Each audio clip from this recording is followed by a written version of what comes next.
Mokslininkai prieš mokslo pretenzijas užimti religijos vietą. Visos mano knygos, kuriuose aš pasakojau apie subtiliuosius, nematomus pasaulius ir apie Dievą, buvo sunaikintos, kai kurios sudegintos. Taip su kartėliu apie savo darbus kalbėjo fizikas, mokslų daktaras, akademikas Viktoras Veinikas. Ir tai anaiptol ne metafora ar hiperbolė, o pati tikriausia tiesa. 1969 m.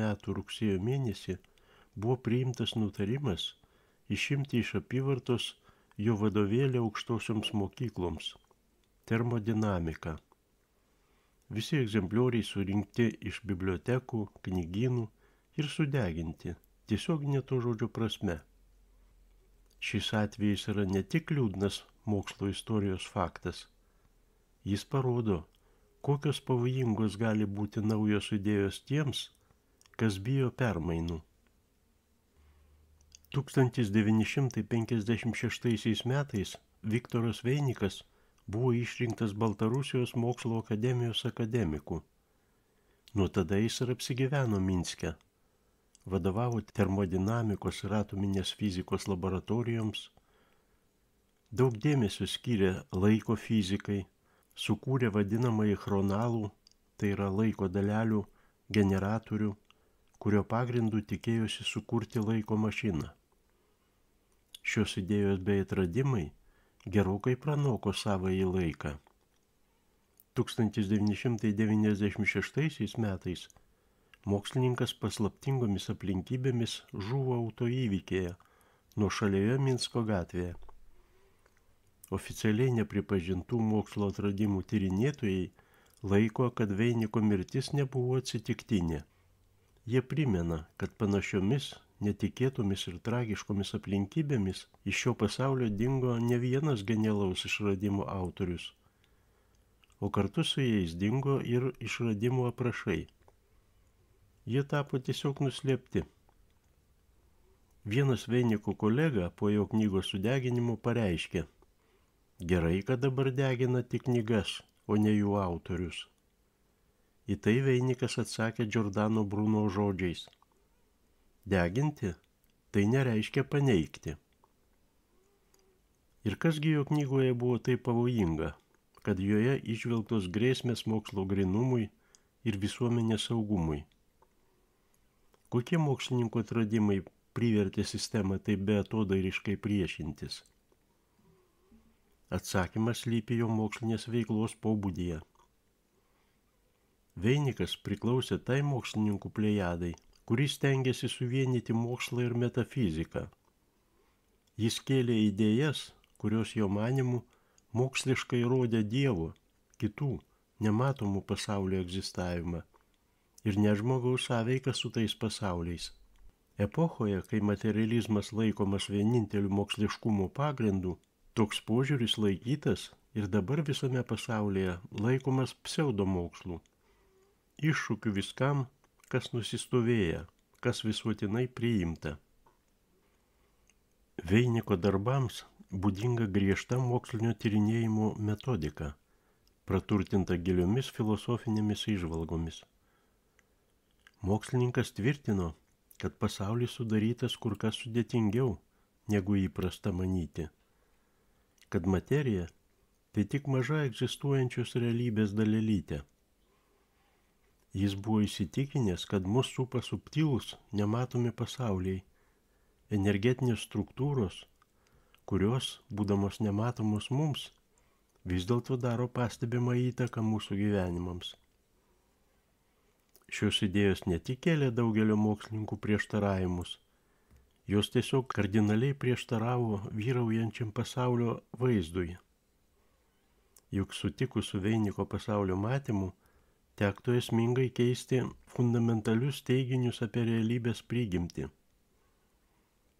Tradiciniam mokslui toks pokyčių iššūkis būtų pernelyg radikalus. Veinikui dažnai tekdavo susidurti su kolegomis, kurie nesuprato ir nepalaikė jo idėjų, o neretai ir pasišaipydavo. Jam sakydavo: tu fizikas, o ne mistikas. Dvasios, subtiliai kūnai, chronalų spinduliavimas. Ne, tai labiau panašu į fantastiką, o ne į mokslą. Bet Veinikas nepasidavė. Jis buvo įsitikinęs, kad mokslas turi tirti realybę kaip visumą, visas jos apraiškas, net ir tokias, kurių šiandieninis mokslas nesugeba paaiškinti. Viena iš tų neįprastų Veiniko teorijų buvo idėja apie žmogaus biologinio lauko arba subtiliojo kūno egzistavimą. Jis tvirtino, kad be fizinio kūno žmogus turi ir nematomą, bet aktyvų biologinį apvalkalą. Ir tai buvo ne vien spėjimai ar abstraktūs samprotavimai. Mokslininkas vykdė eksperimentus, stengdamasis užfiksuoti subtiliojo kūno apraiškas fizikos instrumentais. Labiausiai pagarsėjo jo bandymai su žmonių fotografijomis. Veinikas darė prielaidą, kad fotografijos gali išsaugoti informaciją net praėjus keliems dešimtmečiams nuo fotografijų padarymo. Jo manymu, fotografijos skleidžia tam tikras daleles, kurias jis vadino chrononais. Chrononais reiškiasi energetinis žmogaus pėdsakas. Mokslininkas sukūrė prietaisą ir tam tikrą metodiką chrononams tirti. Jei nuotraukas skleidė teigiamą chroninę spinduliuotę, tai reiškia, kad žmogus gyvas. Jei prietaisas rodydavo neigiamą spinduliuotę, tai reiškia, kad žmogus arba sunkiai serga, arba jau paliko šį pasaulį. Ši teorija mokslo pasaulyje buvo sutikta su didžiulė skepticizmo doze, bet Veinikas buvo įsitikinęs, kad jo tyrinėjimai įrodo egzistuojant nematomo, bet realaus pasaulio sluoksnį arba lygmenį, o tai jau niekaip netilpo į tradicinio mokslo rėmus. Jis pasakojo, kad per vieną eksperimentą su nuotraukomis paskambino mokyklos draugo žmona ir pranešė, kad jo draugas dabar yra ligoninėje, jo būklė sunki. Veinikas nutarė patikrinti jo sveikatos būklę savo metodiką. Jis paėmė seną draugo nuotrauką ir atliko spinduliuotės matavimus. Iš pradžių prietaisas užfiksavo neigiamą spinduliuotę, o tai pagal jo metodiką reiškia mirtį. Iš ryto jis nutarė pakartoti matavimus ir nustebo, pamatęs, kad spinduliuotė tapo teigiama. Vėliau paaiškėjo, kad tą naktį draugą buvo ištikusi klinikinė mirtis, bet gydytojams pavyko jį atgaivinti. Veinikui šis atsitikimas tapo dar vienu įrodymu, kad žmogus turi ne tik fizinį, bet ir subtilų kūną, kuris išlaiko ryšį su pasauliais net ir tada, kai žmogus atsiduria ties gyvenimo ir mirties riba. Veinikas tvirtino, kad tokie subtilieji pasauliai ne tik egzistuoja, bet ir gali sąveikauti su mūsų fiziniu pasauliu. Jis spėjo, kad ne visos būtybės gyvenančios tuose pasauliuose yra draugiškos mūsų atžvilgių. Kai kurios iš tų esybių gali veikti psichinės žmonių būsenas, gali provokuoti ligas ar sukelti iliuziją, kad žmogus turi antgamtinių galių. Jis pateikė gausybę pavyzdžių, kai žmonės susidurdavo su nepaaiškinamais reiškiniais, nuo poltergeisto iki netikėtų proto nušvitimų, paaiškinamų nebent aukštesnių dvasinių substancijų poveikių. Kartais sumanė atlikti eksperimentą su medžiaga, netiesiogiai susijusia su anomaliais reiškiniais. Tai buvo maišelis žemės, paimtos iš tos vietos, kur ne vieną kartą buvo užfiksuoti neįprasti reiškiniai. Mokslininkas atsinešė tą maišelį namo ir kuriam laikui padėjo ant spintos. Ta diena jo dvimetis sūnelis pirmą kartą atsisakė įeiti į kambarį, o kai jį norėjo įvesdinti jėga, ėmė priešintis, verkti, o paskui pirštu parodė į spintą, ant kurios viršaus buvo padėtas maišelis su žemėmis, ir 3 kart pakartojo: fui, fui, fui. Šis atvejis padarė stiprų įspūdį Veinikui. Jis suprato, kad vaikai yra ypatingai jautrus tokiems energetiniams reiškiniams, kurie neprieinami suaugusiųjų pojūčiams. Jis taip pat aprašė atvejį, kai šuo ėmė netikėtai urgzti ir nerimauti per vieną spiritistinį seansą. Mokslininkas manė, kad gyvūnai, kaip ir vaikai, turi įgimtą gebėjimą jausti būtybių iš subtiliojo pasaulio prisiartinimą. Veinikas gana ilgai laikėsi tvirtų ateistinių įsitikinimų. Pažiūros kardinaliai pasikeitė po susitikimo su vienu žmogumi. 1992 metais jis atsidūrė ligoninėje ir ten susipažino su garbingo amžiaus šventiku. Šventikas rengėsi mirti nuo vėžio, bet nuo jos sklido neįtikėtina dvasios šviesa, ramybė ir gerumas. Jie dažnai kalbėdavosi ir Veinikas staiga pagalvojo, o gal mano moksliniai atradimai visiškai neprieštarauja religiniams tiesoms, o tik patvirtina jas. Po ilgų apmąstymų, Biblijos studijavimo, mokslininkas priėmė sprendimą apsikrikštyti. Tuo metu jam buvo sukakę 73 metai. Vėliau jis kalbėjo, kuo giliau nagrinėjau šventąjį raštą, tuo labiau stebėjausi. Viskas, ką aš tyrinėjau ilgus metus, jau buvo aprašyta archaiškuose tekstuose. Jis priėjo išvados, kad mokslas ir religija neprieštarauja vienas kitam. Jei žvelgsi į pasaulį be išankstinių nuostatų, tai gali pamatyti ne chaosą, o didingą sumanimą. Susidūręs su paslaptingais nepaaiškinamais reiškiniais, Veinikas kardinaliai pakeitė savo požiūrį į mokslą, į pasaulėdarą ir į save patį. Jis suvokė, kad pasaulis tai ne vien materialūs objektai, kuriuos galima išmatuoti ir pasverti, suskaičiuoti, tai ir nematoma, neištirta realybė, kurioje slypi jėgos, galinčios veikti žmogaus gyvenimą. Dvasinis pasaulis ir fizinė realybė neatsiejami vienas nuo kito. Jis aiškino, kad mus supa daugybė nematomų esybių ir toli gražu ne visos yra palankiai nusiteikusios mūsų atžvilgiu. Mes nesame vieniši pasaulyje. Veinikas tvirtino, kad daugelis reiškinių ir įvykių, kuriuos žmonės paprastai sieja su atsitiktinumu, iš tiesų yra energetinės prigimties reiškiniai. Ligos, nelaimės, staigus elgsenos pokyčiai, nepaaiškinamas nerimas, visa tai gali būti subtiliųjų būtybių poveikio rezultatas. Bet kodėl mes jų nematome, jei tie reiškiniai iš tikrųjų egzistuoja?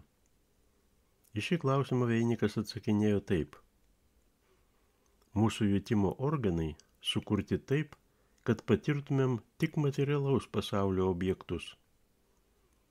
Mes matome tam tikro diapazono šviesą, bet mūsų akis nefiksuoja infraraudonųjų ir ultravioletinių spindulių.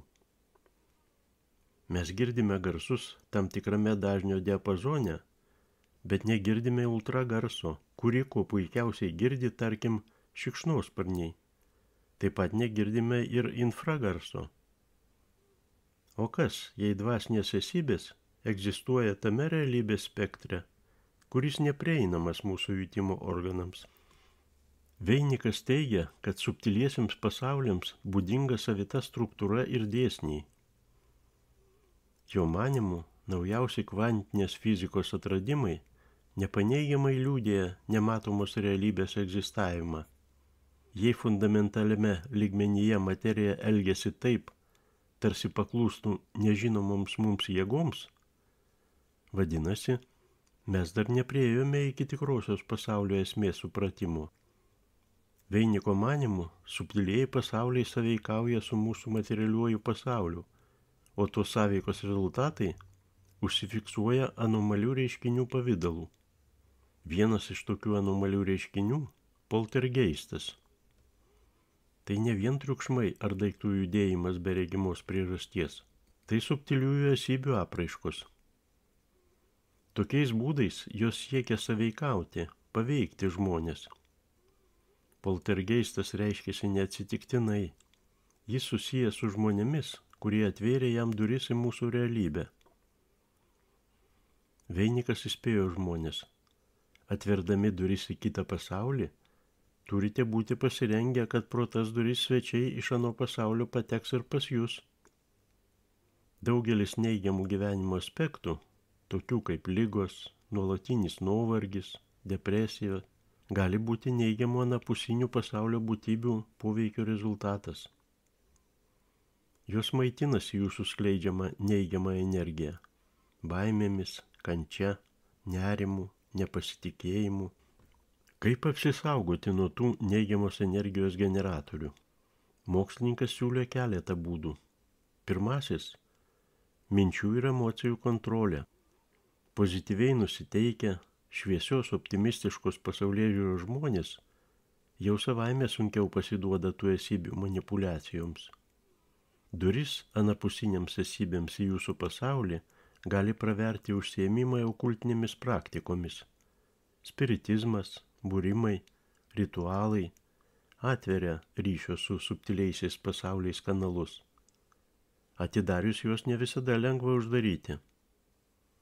Geriausias ir veiksmingiausias apsaugos būdas – tikėjimo galia. Gilus tikėjimas, malda, meditacija apsaugo nuo neigiamų esybių poveikio geriau nei bet koks mokslinis metodas. Dvasinis pasaulis toks pat realus, kaip ir fizinis pasaulis. Tik mes kol kas pernelyg mažai jį pažįstame ir suprantame. Po ilgos serijos bandymų ištirti dvasinio pasaulio apraiškas fizinio mokslo metodais, Veinikas priėjo radikalios išvados. Jis tvirtino, kad jo tyrimai patvirtina egzistuojant aukščiausiąją sąmonę. Gamtos dėsniai pernelyg tikslus, pernelyg harmoningi, kad būtų atsitiktinumo rezultatas. Mokslininkai, tyrinėdami visatą, nesąmoningai tyrinėjo jos kūrėjo, Dievo sumanymą, planą. Kuo giliau mokslas įsiskverbia į visatos prigimtį, tuo aiškiau darosi, kad pasaulis sukurtas pagal aukščiausios sąmonės sudarytą planą. Kai kurie kolegos priekaištavo mokslininkui, ne fiziko reikalas užsiimti teologijos klausimais. Į tai Veinikas atsakinėjo, o ką, jei fizika ir teologija, tai dvi tos pačios tiesos pusės. Per visą mokslinę karjerą Veinikas stengėsi ardyti barjerus, nuolat renčiamus tarp mokslo ir tikėjimo dvasiniais reiškiniais. Jo manymu, šie du požiūriai į realybę ne tik neprieštarauja vienas kitam, bet priešingai palaiko vienas kitą. Tik bendromis pastangomis, tyrinėjant tai, kas matoma ir tai, kas nematoma, galima priartėti prie teisingų pasaulio suvokimo. Toks požiūris į mokslą ir tikėjimą padeda apginti mūsų sąmonę ir mūsų gyvenimą nuo agresyvaus materialistinio mokslo pretenzijų užimti religijos, vienintelės neklystančios instancijos vietą. O kaip tik tai visame pasaulyje buvo atsitikę prieš keletą metų, kai antimokslinės gydymo rekomendacijas gynė medikai ir valdininkai išdidžiai skelbė, aš tikiu mokslu. Tarsi mokslas jau būtų užėmęs Dievo vietą. Bet Dievas pakreipė istoriją taip, kad mokslas buvo priverstas grįžti į jam priderančią kuklią vietą.